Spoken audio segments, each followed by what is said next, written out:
কথা মানুষের পাওয়া সবচেয়ে অদ্ভুত উপহার। এই কথাই মানুষকে এই সংসারের সমস্ত প্রাণীর থেকে ভিন্ন করে তোলে, সংসারের সবচেয়ে উপরে নিয়ে যায়।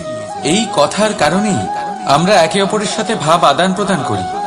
আমি আমার মনের ভাবনা অন্য কাউকে ব্যক্ত করতে পারি, অন্য কেউ তাদের ভাবনা আমাকে ব্যক্ত করতে পারে। এই কথাই আমাদের সবচেয়ে বড় ঢাল। এবারে দেখুন, আপনি নিশ্চয়ই লক্ষ্য করেছেন, কারোর কথা মধুর হলে লোকে তাকে ভালোবাসে, তাকে নিজের বন্ধু বানায়। সেইভাবেই যদি কারোর কথা কঠোর হয়, তাহলে লোকে তাকে ঘৃণা করে, তাকে নিজের শত্রু মনে করে। এই কথাই ভাষা হয়ে আমাদের ইতিহাস রচনা করে। তবে আমরা কি সত্যি বাণীর বিষয়ে অতটাই ভাবি যতটা আমাদের ভাবা উচিত? ভেবে দেখুন, মানুষের কথা বলতে শিখতে কত সময় লাগে।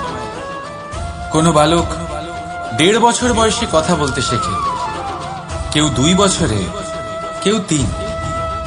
এবার দেখুন, মানুষ 1.5 বছর বয়সে কথা বলতে শিখে গেলেও তার কি বলা উচিত এটা সারা জীবনেও শিখতে পারে না। এর উপরে মনোনিবেশ করুন, এটা বোঝবার চেষ্টা করুন কি বলা উচিত।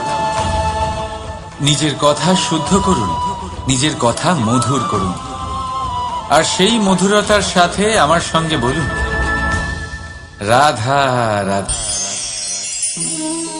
এই লক্ষ্য আসলে কি? এই লক্ষ্য তাই যা আমরা পেতে চাই। এই সংসারে সুখী কে হয়?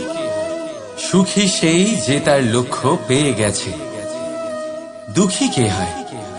দুঃখী সেই যে তার লক্ষ্য এখনো পায়নি।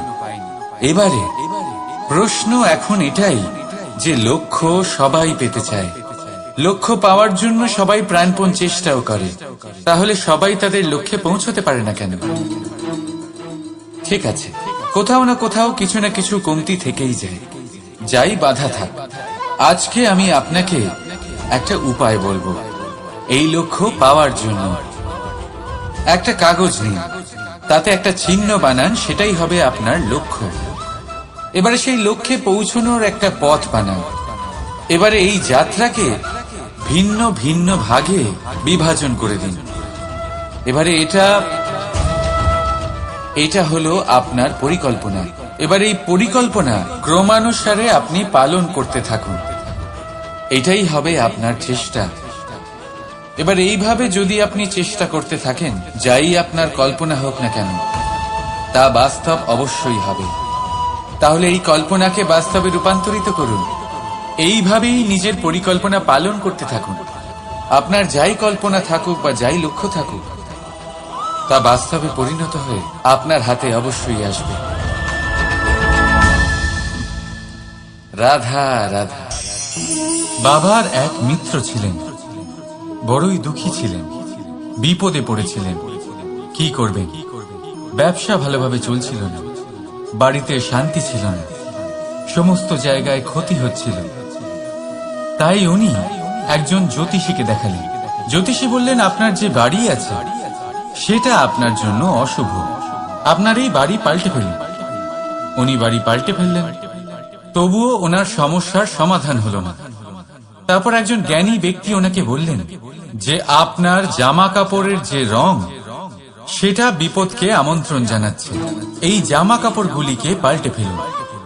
উনি সেগুলো পাল্টে ফেললেন, তাও সমস্যার সমাধান হলো না।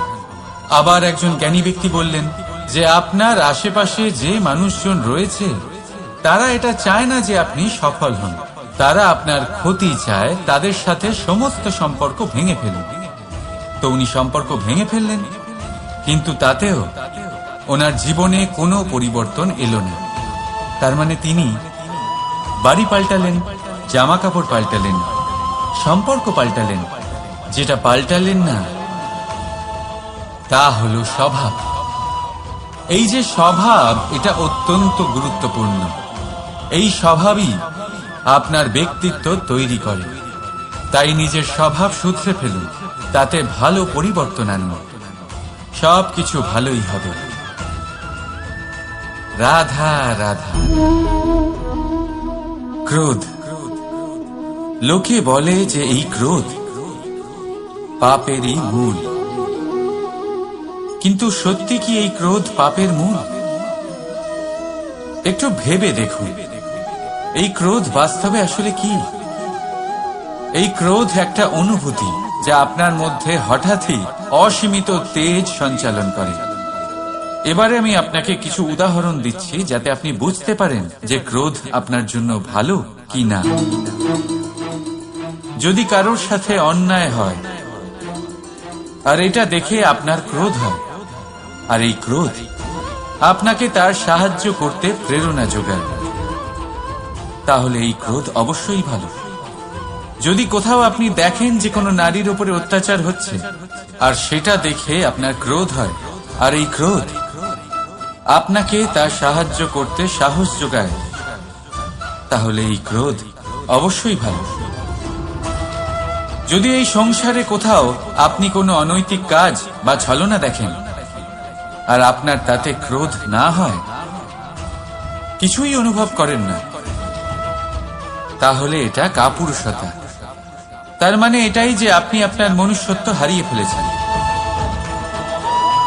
তাই এটা বোঝার চেষ্টা করুন, আপনার ক্রোধের তেজের ব্যবহারের ওপরে নির্ভরশীল হলো এই ক্রোধ আপনার জন্য পাপের সমান, নাকি এই ক্রোধ আপনার জন্য পুণ্যের স্থাপক। রাধা রাধা। মোহ। শাস্ত্রে লেখা আছে যে মোহ শুধু সেই ব্যক্তিকেই নয়, বরং সেই আরেক ব্যক্তিকেও বিনাশ করে দেয় যার ওপরে সেই মোহ আছে। এবারে লোকে কি করেন, এই শাস্ত্রে লেখা কথাগুলি শুধু শাব্দিক অর্থে নেন। এই মোহ দেখুন, এটা শুভ হতে পারে, শুধু এর রূপ ভিন্ন ভিন্ন হয়। এটা ভালো করে বুঝতে হবে। এবারে মোহ যদি কোনো বস্তুর উপরে থাকে তাহলে তা লালসা হয়ে যায়। মোহ কোনো বিশেষ ব্যক্তির উপরে হয়ে গেলে তা প্রেম নয়, আকর্ষণ হয়ে যায়। মোহ কোনো চাহিদার উপরে হয়ে গেলে তা বাসনা হয়ে যায়, বানাতে চাইবে। ভেবে দেখুন, সিদ্ধান্ত আপনার। রাধা রাধা। অভিমান, আত্মসম্মান, অহংকার, দেখতে গেলে এই তিনটি শব্দ ভিন্ন ভিন্ন, কিন্তু এর মূল আধার একই, আত্মসম্মান। এবার যদি কথা বলি আপনার শরীরে, আপনার সংস্কৃতি, আপনার সম্পর্কে, তাহলে অভিমান থাকা স্বাভাবিক। এবার যদি কথা বলি আপনার ব্যক্তিত্ব নিয়ে, আপনার আদর্শ নিয়ে, আপনার বিচারধারা নিয়ে, তাহলে আত্মসম্মান হলো একটা গুণ।